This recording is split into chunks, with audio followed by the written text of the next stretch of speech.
The way we build hasn't really changed over time, but now a revolution is sweeping construction.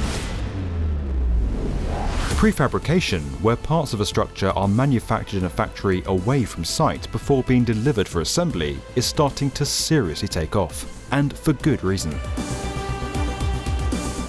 Able to reduce cost, time, risk and waste while improving safety, quality and productivity, the benefits of off-site construction are finally finding traction in a world that needs it more than ever.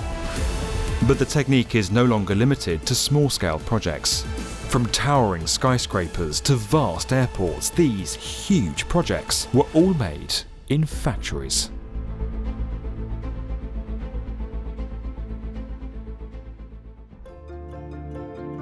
Prefabrication is not a new concept. While its origins can be traced back even further, prefab houses were being shipped to Australia as far back as the 1840s, and the technique became a key part of the UK's post-war recovery in the mid-20th century. Today, with our world facing new housing shortages, off-site construction techniques are still most used in home building. But with high-rise living now becoming more popular, architects and engineers are taking prefab construction to new heights. The 215-metre Zalmhaven 1 residential tower in Rotterdam is being built entirely from precast elements at a rate of 1 floor a week, and will become the world's tallest prefabricated skyscraper when it completes. The structure is the centrepiece of the Zalmhaven project, which includes 2 other 70-metre towers, and comes at a time when demand for living space and land prices are rising across the Netherlands' main cities. Its challenging site location, restricted space and tight schedule mean that hundreds of facade, balcony and stairway parts, as well as thousands of internal walls, were all pre-manufactured before being delivered to site and hoisted into place. Meanwhile, in Singapore, these twin 56-storey prefabricated skyscrapers are set to be built on the city's western edge. All 988 residential modular units that make up the Avenue South residences will be constructed in factories off-site, then assembled by crane one by one. While prefabrication is usually optional, the local government sold the land on the condition that off-site methods were used in any new development. With prices averaging over $1 million and with each tower offering sky gardens and waterfront views, the project directly challenges the idea that prefabricated buildings have to be unsophisticated or without style. But off-site construction is by no means limited to housing, and the approach is now being used in several airport upgrades, including Clark International in the Philippines. A new passenger terminal nearing completion at the transport hub in Pampanga features precast concrete floor slabs and wall elements throughout.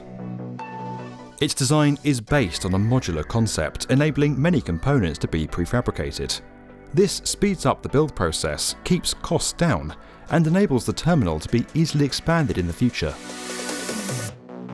The main structure's undulating roof is also made from sustainably sourced glue-laminated timber, or glulam, imported from Austria, with arches inspired by the nearby Mount Arayat. Stadiums are also embracing off-site. Now one of Europe's leading sports venues, set to host matches at the delayed Euro 2020 football tournament, the Puskás Arena in Budapest relied on ready-made construction to achieve its challenging 3-year build time. Stairs, beams, grandstand and slab elements were all manufactured away from the site, while the stadium's 38 monolithic support structures were made from precast concrete reinforced with glass fibre, using bespoke polyurethane moulds weighing almost 2 tonnes. Finished at the end of 2019, the 67,000-seat venue lies on the exact same site as the historic Ferenc Puskás Stadium that it replaces. Around 50,000 cubic metres of the non-precast concrete used on the arena was recycled from the old ground, and the new stadium also retains its predecessor's eastern tower.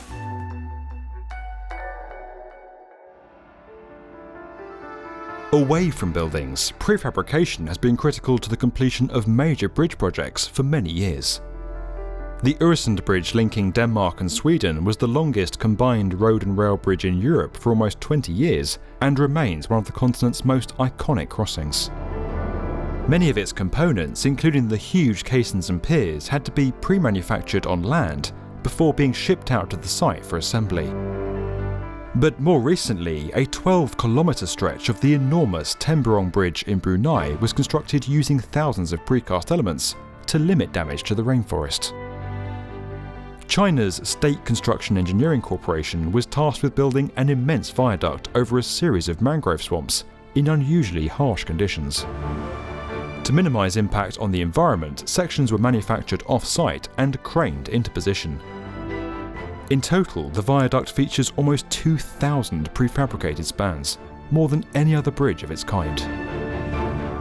As our societies continue to adapt to the unprecedented changes caused by the pandemic, prefabrication could soon become the new normal, and with the construction sector underpinning much of the global economy, a greater off-site focus may be just what's needed to build our way to recovery. This video was made possible by Trimble. Learn more at the link below. And as always, if you enjoyed this video and would like to get more from the definitive video channel for construction, subscribe to the B1M.